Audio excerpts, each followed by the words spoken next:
Yn gyntaf, ar am.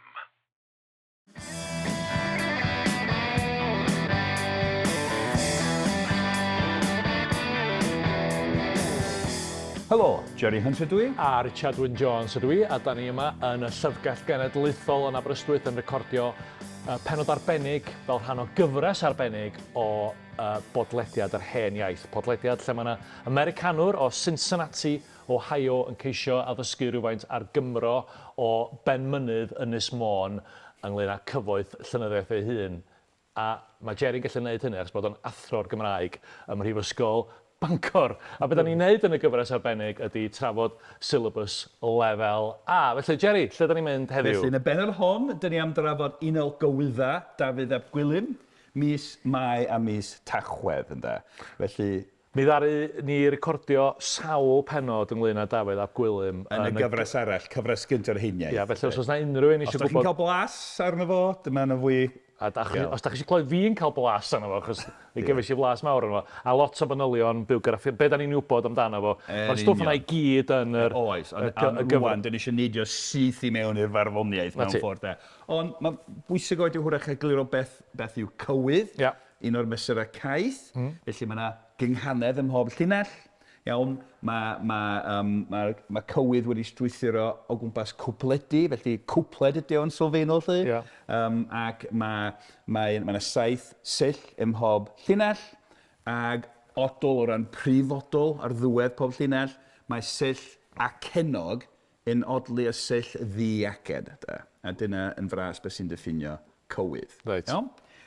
Wan ta, o ran cynnwys y cywydd, y ffurf yw'r cywydd, o ran cynnwys, yr hyn mae'r bardd yn ei ddeud trwy gyfrwng y cywydd, mae'n sôn am fyd natur wrth gwrs, ac mae'n y berthynas acos rhwng canu natur Dafydd a Gwilym a'i ganu serch, achos mi oedd o yn ei gywyddau serch, mae'n deud i fod o'n mynd allan i ganol coedwig, yn bell o bobl eraill, i gyfarfod a'i gariad. A mae'n galw'r cyfarfod hwnnw'n oed a'i gariad, mewn coedwig lle. A mae'n enwi'r cariadau'n weithiau morfydd, mae'n ambell un arall lle, mae'n morfydd sy'n cael ei henni fod. Felly, gan i fod o yn cael caru yn ystod yr ha, mae'n croesawu'r ha, mae'r gerdd yma. A mae'r ymrafal mewn ffordd rhwng ha a geia, ac mae'n gwneud hynny, wrth gwrs, mae'n canmol o'r ha, ac mae'n cysau'r geia. Un o'r pethau sy'n ddiddorol am hyn, Jerry, dwi'n jyst yn meddwl amdano fo, ydy, pan da ni'n cyfarfod byd natur yn y cerddi, da ni wedi sôn yn cerddi Taliesin ac Aneirin, brain yn bwyta cyrff, pan da ni'n cyfarfod byd natur, mae mewn cyd-destun reit erchyll, a mae yna rhywbeth hyfryd iawn. Dyn ni'n cael dathlu natur. Mewn ffordd wahanol iawn. Yn ei holl hyfrydwch mewn ffordd. Felly mae yna wrth gyferbynniad. Wahanol iawn i gari Taliesin a Aneirin, ydy. Yn union. Hollol. A felly, y brif ddyfais sy'n gyrru'r cywydd yma yw personoli, Mae Dafydd yn personoli mis Mai. Mis Mai yw dechrau'r had. Mae'n personoli, mae'n disgrifio mis Mai mewn ffordd arbennig fel dyn, a wedyn mae'n personoli mis Tachwedd. Y deud i gwir, mae'r teitl mis Mai a mis Tachwedd yn ddiweddar, mond y mis di gael ni, felly un o fusoedd y geia ydi o, sy'n gallu bod yn mis Tachwedd, mis Rhagfyr, mis Ionawr, ond mae Tachwedd yn ddechrau geia fel mae mis Mai yn dechrau ha, felly dyna pan mae pobl yn tybio mae mis Tachwedd. Ond mae'n enwi mis Mai yn syth bin yn y cwpled cyntaf. Felly, gan i weld sut mae'n personoli mis Mai. Felly, Richard, eisiau darllen am y 4 cwpled cyntaf, yr 8 llinell gyntaf i ddechrau. Mi na i drio ngora. Hawddamor glwysgor glasgoed, fis Mai haf, canys Mai hoed, cadarn farchog, serchog sal, cadwynwyrdd feistr coed anial, cyfaill cariad ac adar, cof y serchogion a'i car, cenad 90 cynadl, caredig, urddedig, ddadl. Na fo, a da chi'n clywed y gynghanedd yna, Mae'r llinell gyntaf, dyn ni'n enghraifft wych o gynghanedd sain. A gyda'r gynghanedd sain, mae'r llinell yn cael ei rhannu yn 2 rhan. Mae diwedd y rhan gyntaf, a'r ail rhan yn odlu, haldamor, glwysgor, o'r, a wedyn mae dechrau'r awr, rhan y dechrau rhan ola yn cyflythrennu glwysgor, glasgor. Felly cynghanaf sain gofiadwy iawn yn y fyny. Felly mae haldamor yn gyfarchiad, mae'n dweud helo, symai, croeso, ac mae'n disgrifio'r hyn mae'n groesawu fel glwysgor, cor fel cor mewn eglwys. Mae'n y berthynas rhwng rhan honno o'r adeilad a'r cor o bobl sy'n canu, achos dyna lle mae cor yn canu mewn eglwys. Mae'n cor di'r rhan o'r eglwys. Felly glwysgor, mae'n glwys, mae'n hardd, mae'n hyfrydau. Mae'n disgrifio cangen coed fel dystia mewn nenfwd yn ffurfio. Glasgoed, so mae'n do gwyrdd y coed yn creu... Glasgoed, mae coed yn las, yn wyrdd neu'n ffres. Felly mae'n croesawu'r dail newydd mewn coedwig ym mis Mai. Wedyn, fis Mai haf, canis Mai hoed. A fis Mai haf, mae'n y dreiglad meddwl yna, nid mis Mai, fis Mai, achos mae'n cyfarch mis Mai. Felly, mae'n y dreiglad meddwl pan ydych chi'n cyfarch, os dwi'n dweud blantos neu bobl, nid plantos, pobl, ond bobl. Ers talw byddwch chi'n treiglo enwau personol, felly fis Mai haf. Felly, achos mae'n personoli mis Mai, mae'n troi mis Mai yn ddyn, a mae'n ei gyfarch ynddo. Felly, mae gramadeg yn bwysig, mae'n deud peth wrthyn ni, beth sy'n digwydd o'r ystyr. Mae treiglad meddwl yna, fis Mai haf, yn dangos bod Dafydd yn cyfarch mis Mai fel person, fel unigolyn. Mis Mai haf, canis, hynny yw gan Mai hoed. Mae Mai yma, mae'n rhagenw meddiannol fi bu efo, mae'n perthyn i mi, mae'n dweud. Ac ystyr hoed yw tristwch neu hiraeth, well gyda'i hiraeth yma, felly gan bod hiraeth yn perthyn i fi, gan bod gennau hiraeth, Mae wedi bod yn hyreithi am fis Mai trwy gydol y geia. Wedi bod yn disgwyl amdano fo. A rwan, mae'n croesawu mis Mai, mae'r ha'n dŵad. A wedyn, y cwbl yn cadarn farchog. Felly, ddedais i fod o'n personoli mis Mai, mae wedi cyfarch mis Mai yn barod fel person fis Mai, treiglad meddwl yn dangos y cyfarchiad yna, A rwan, mae'n dechrau egluro pa fath o berson, pa fath o unigolyn yw mis Mai, cadarn farchog, marchog cadarn cry. Mae'n serchog... Bywyd wedi ail... a mae'n gry, a wedyn sangiad bach, sangiad, ydych chi'n galw rhywbeth sydd yn sathru sengi ar draws brawddeg, a mae cywydd a llawn sangiadau, fatha neilleb mewn ffordd, ac mae'n galw fo'n serchog sal. Serchog, mae'n gallu golygu serchog neu cariad, a sal, nid sal fel os diodd o salwch, ond mae'n dŵad o'r hen Saesneg canol, nid o'r Saesneg canol, sy'n troi'n sel yn Saesneg, i werthu rhywbeth, ond yn golygu elw, bydd, tal, Felly mae'n dweud bod yr hân yn serchog ac yn ddydd, neu hwyrach mae'r marchog yma yn serchog i dal, neu rhywbeth felly, A wedyn cadwyn wyrdd, a wych dydi. Cadwyn y wyrdd ni, pethau gwyrdd, y coed i gyd, y cangen y cor, y glwysgor, glasgor, y cangen ydi plethu fel cadwyn wyrdd. A feistr coed anio, a y marchog cadarn yma yw meistr y coed. Gyda llaw, marchog, cadarn, farchog, mae treiglad wastad yn dangos rhywbeth i chi, mae un am reswm, os ydych chi'n rhoi ansylfair o flaen enw, fel arfer mae'r ansylfair yn dod ar ôl enw yn y Gymraeg, marchog, cadarn, os ydych chi'n rhoi ar ansylfair o flaen enw, mae'n achosi treiglad meddwl, felly cadarn farchog. Felly mae'r cadarn farchog yma yn feistr coed aniol. Felly rhyw farchog sy'n arglwydd a byd natur, coedwig, yw i dirnas o mewn ffordd. A wedyn mae un o'r hoff linellau fan hyn, cyfaill cariad a cadar. Ie, yr union. Mae'n mor hyfryd, dydi? A mor hyfryd. Mae'r marchog cadarn yma yn gyfaill i adar yn y gwanwyn a cariad sy'n cael, mae Dafydd yn cael mynd allan i gyfarfod a'i gariad eto, yr union. A cof y serchogion a'i car. Ystyr car yw cyfaill, ffrind da. Felly mae hefyd yn cof y cariadon, serchogion y cariadon a'i ffrind. Felly yn y cwplet yna, mae gennym ni ddau air sy'n golygu cyfaill neu ffrind. Cyfaill, cariad a gadar, a wedyn... Y car yna. Mae'n gyfaill i fi, mae mis Mai yn gyfaill i fi, mae'n dweud eto, mae'n ei bersonoli, dydy. A wedyn bydd y peth nesaf, cenad 9-20 cynadol. Ia. Caredig, urddedig, ddadl. Ia. 9-20 cynadol. Cynadol. Mae cynadol yn cynnwys y gair dadl, felly mae'r gair dadl yn ddwy waith ar ddiwedd yr ail linell, caredig, urddedig, ddadl, ac hefyd ar ddiwedd y llinell gyntaf yn y cyfansolddair, cynadol, de. Ac ystyr dadl yma yw cyfarfod, de. Cyfarfod, iawn? Achos mae'n yr oed, y cyfarfod a'i gariad o, reit? Achos twa, ti'n gallu gweld sut mae'r ystyr yn tyfu. Mae dadl yn gallu golygu cyfarfod, a weithio pan ydych chi'n cyfarfod, ydych chi'n ffrio, a mae'n troi yn ddadl, yn dadla, de. Felly, y llinell gyntaf, cenad, hynny yw, cenad negesydd, ynddo? 9-20. Hynny yw, 9-20, mae hynny'n lot, dydy. Lot fawr. Llawer iawn o gyfarfodydd. Felly, negesydd 9-20, negesydd llawer o gyfarfodydd, ynddo? A wedyn cyfarfod, y ddadl yma,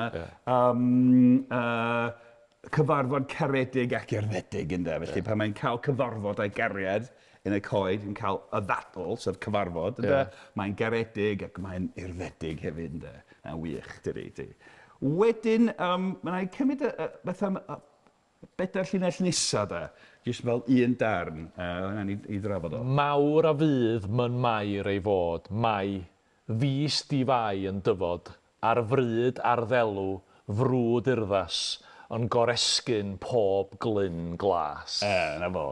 Wan sa, mae'n swnio'n hyfryd ydy, ond dwi eisiau dy ddysgu wan sut i ddarllen cywydd, achos o ran i ddall yn iawn. Achos mae'n gymlaeth, achos mae wedyn Dafydd yn bardd mor fedrus, mae mor gain, mor gymlaeth weithiau. Y ffordd mae'n defnyddio sangiadau, yr ymadroddion sydd o neilleba, sy'n sangiadau, maen nhw'n sengi ar, maen nhw'n sathru ar y frawddeg, ramadegol. Felly, dyma'r tric dwi am ddysgu chdi.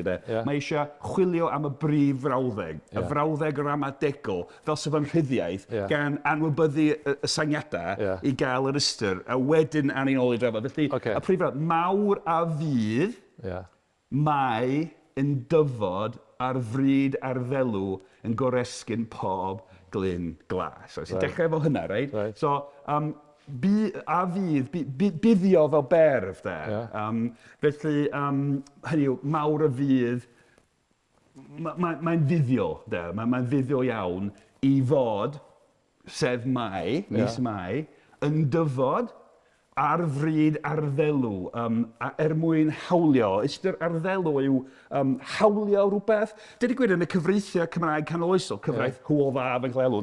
Mae ar ddelw yn term cyfreithiol i hawlio, i dwy'n achos. Felly, ond ar fryd ar ddelw, mwyn hawlio. Felly, mae'n fuddiol iawn i fod ef, sef mis Mai, yn dyfod, yn dwad, mwyn hawlio. A wedyn coma, yn goresgyn pob glyn glas. Felly, mae wedi cael ei bersonoli fel marchog, felly dyma fel mae'n mynd i'r rhafal, a ar ôl geia, mae'r marchog yn dŵad, a mae'n goresgyn pob glyn, pob dyffryn. Ti'n gallu gweld y gwyrni'n ymledu drwy'r wlad. Cadwyn wyrth, ti'n gweld o'n ymledu drwy'r wlad. Y marchog yn goresgyn pob... A gadael y geia. Yn trechu'r geia. Trechu'r geia. Hollol, felly mae'n hyfryd iawn. A wedyn, mae yna sangiadau sydd yn ychwanegu pethau a mynd mair, felly rhyw tyngu lliw mair, mam Iesu yn mynd mair, fis difau, yn ei gyfarch fel mis sy'n ddifau, sy'n berffaith, a mae yna frwd i'r fas yna, felly mae'n ysgrifiad gwych. Wedyn, cywydd yn hir iawn. Mae'n mynd ymlaen, mae'n ddisgrifio ymhellach, ond nawn ni nid o'r linell 15. Mae llinell 15 yn cyflwyno delwedd wych i ni, dwi'n meddwl. Dwi'n hoff. Pan ddel yn ôl rhyfel rhew. Union, felly mae marchog yn goresgyn y tir eto, mae'n goresgyn pob dwi'n glas pan ddel ar ôl rhyfel rhew. So dod ar ôl rhyfel rhew, pan ddel yn ôl rhyfel rhew, felly... Ie, hwrach, mae wedi cael rhyfel ar rhew, wedi trechu'r geia, a mae'n dŵad da. A wedyn... Mae'n swnio'n ffantastig, Mae'n wych, dydi, mae'n wych. A wedyn, lle o'n i'n nesa, o'n i'n neidio i linell, ail linell ar 15 ymlaen, hyd at yr ail linell ar 20. Driai gyd, reit. Digri fydd mae grefydd gryll, llwybr o brys lle byr ebryll, y daw ar uchaf blaen dar, caniatáu cowion adar, a chog ar fan pob rhandir, a chethlydd a hoiw ddydd hir. Ia, na fo. Felly digri fydd yn ddigri, fydd yn llawen, yn beth pleserus, da. A wedyn y sangan mae grefydd gryll. Ystyr gryll yma yw trydar neu can gyffroes yr adar, ynddo. Yr adar yn fora cynnar yn mis Mai, yn cyfarch y dydd. Ffantastig. Gryllio. A wedyn Mai, unwaith eto, rhagenw meddiannol, mae'n perthyn i fi, Mai, a grefydd. Felly mewn ffordd, trydar adar yw fy nghefydd i mewn ffordd. Ma' hwnna'n hyfryd. Mae grefydd gryll, da. Can yr adar yw fy nghefydd i, da. Neu fy addoliad i, da. Te'n wych, dydi? Te'n hyfryd iawn. A'r llwybr isod, obri isod, llwybr isod lle byr ebryll, ynda. Ar y wych, dydi. A daw ar uchaf blaen dar, coed derw. Felly daw ar uchaf, ar frigau coed derw, da. A wedyn caniatáu cywion adar, felly'r holl adar bach, a frigau coed derw, a chog, cwcw, da. Y gog. Ar fan pob rhandir, pob man. A chethlydd, mae cathol yn golygu can. Cathol yw can, felly cethlydd yw canwr, rhywun sy'n canu, da. Cethlydd, a mae pob aderyn yn canu. Ac yng nghywyddau Dafydd a Gwilym yn aml iawn, mae'n llunio rhyw gymhariaeth rhwng y bardd, sef y fo un, a mae'r bardd yn canu cywyddau, a'r adar sy'n canu. A maen nhw'n debyg i'w gilydd, a weithiau mae'n personol i'r adar fel pobl fel beirdd, nid gymaint fel yma, ond mae'n chethlydd, canwr, a chanwr, a hoiw ddydd hir, am dydd hoiw, llawen hir. Mae y daw ar uchaf blaen dar, caniatáu cowion adar. Iechyd, mae'n ffantastig, dydi? Mae o'n ymdrybyddu, dydi, yn yr holl hyfrydwch, mae'n gorfoleddu, dydi? Mae'n dathlu dyfodiad ha, a harddwch byd natur. Mae o'n meddwi ar y peth, dydi? Mae'n hyfryd. Yndi. Mae o mor sionc yn eiriol, yn dydi? Mae'n hyfryd iawn. Union. A wedyn nawn ni neidio i ddiwedd y rhan yma, achos mewn ffordd mae'r cywydd yn rhannu yn ddwy ran. Y rhan gyntaf yn personol i mis Mai ac yn canol mis Mai, a wedyn y mis drwg ynddo. Felly y pedair llinell ôl yma, 7 ymlaen i 10 lle de.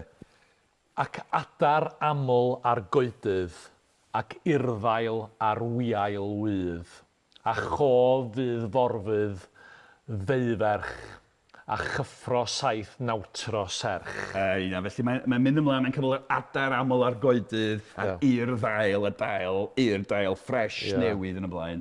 A wedyn, a chohofydd forfydd, a dyna enw i gariad morfydd yna. A dyna mae'n gwybod os oedd hi'n ferch go iawn neu'n ddyfais ffuglenol oedd Dafydd wedi chreu. Mae'n ddadleuon am hynna. Dwi'n eisiau mynd i fyna wan, ond mae'n dibynnu beth ych eisiau gredu. Ond morfydd, enw i gariad yma. Cof a chofydd morfydd. Bydd morfydd ar fy meddwl i, mae'n dweud fy yma. A mae'n galw un fy eirferch, hynny fy merch eiraid, llachar. A chyffro 7-9 tro serth. Mae eisiau cyfrif, mae mas ni de. Giammu dwi'n tybio yn fachos i de.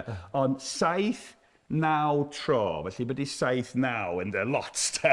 Dwi'n cymryd mae'r syniad fan hyn ydy bod o'n mynd allan i ganlyn a caru hefo morfydd. Ie, llawer o droion. Y myd natur yn aml iawn. Chyffro, ie. A chyffro, llawer o droion serch. A be di tro serch? Bob tro mae'n cwrdd y hi, neu pob tro mae galon yn neidio oherwydd gariad, ond cyffro, llawer iawn o droion, 7-9 tro serch. Felly dyfo. Ac mae'n hyfryd achos mae'n dechrau yn ffantasiol iawn, yn personol i mis Mai, ac yn cocio bod mis Mai yn farchog, yn ddyn.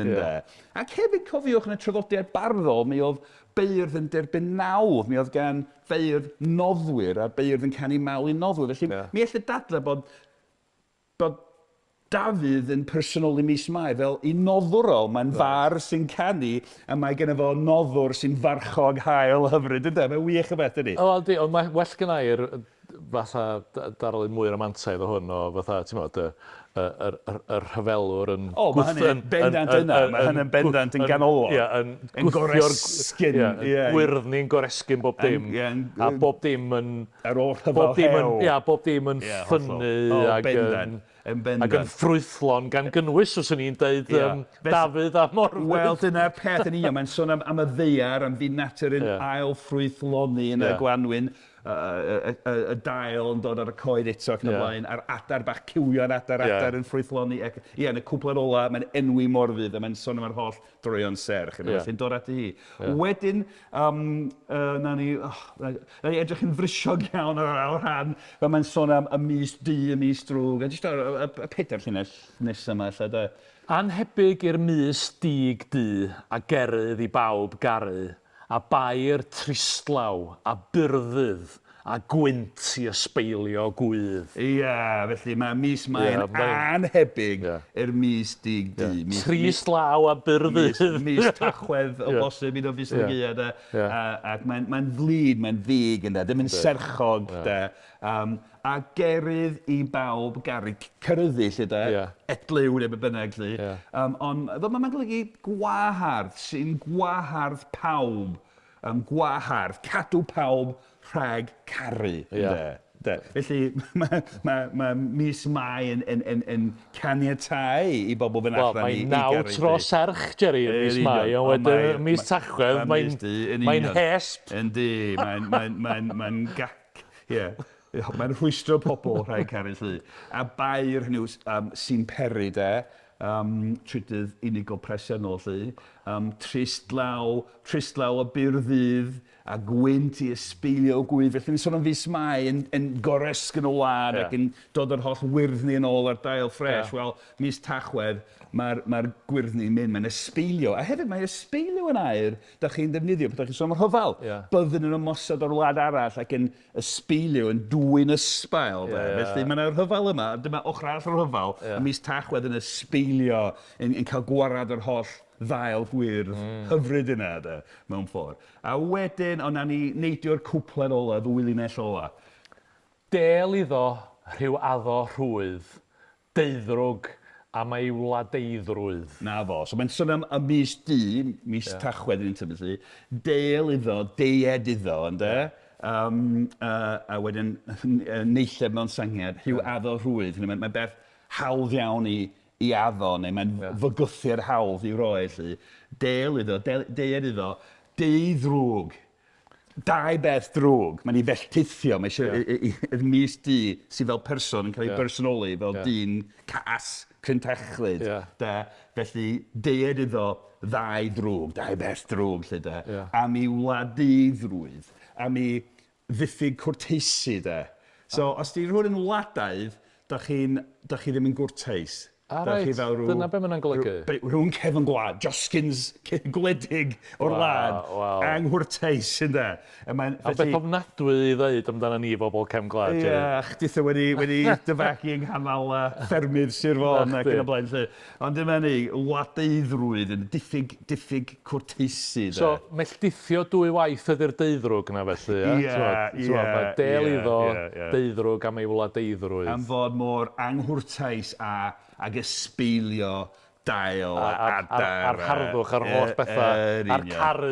Yn union, a'r rhwystro Dafydd rhaeg.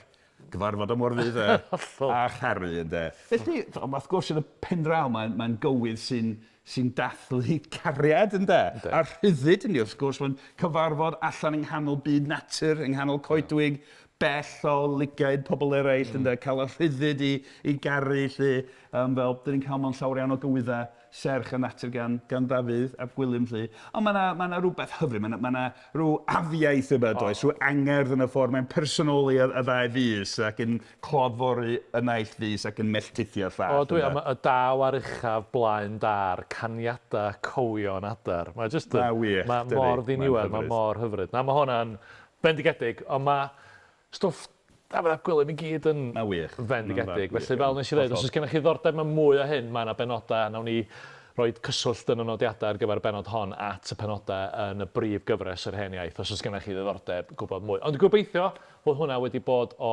ddiddordeb i chi. Da ni ddiolchgar i chi am wylio a gwrando. Da ni ddiolchgar i Richard Martin am recordio. Cofiwch bod podlediad yr Hen Iaith ar gael drwy'r holl apia podlediadau'r holl ffrydiau podlediadau. Gynta'r am, da ni ar gael ar YouTube hefyd. A mae yna dwsinau o benodau, os da chi'n mynd yn ôl i rando yn nhw. Jerry, mae yna ni diolch i bobl eraill hefyd. Ie, da ni'n neud hyn o ran Ysgol Gymraeg Prifysgol Bangor gyda chefnogaeth Coleg Cymraeg Cenedlaethol mewn partneriaeth ar Llyfrgell Genedlaethol. Diolch iddyn nhw i gyd. A hefyd mae Cybac di cydweithio a helpu o ran trafod y syllabus, felly diolch iddyn nhw. Diolch i chitha am wylio a gwrando, a phoblwch i chi gyda'ch arholiadau lefel A, a gobeithio bod hyn o fydd i chi. Ia, amen i hynny. Felly, gyda hynny, hwyl am y tro. Hwyl fawr.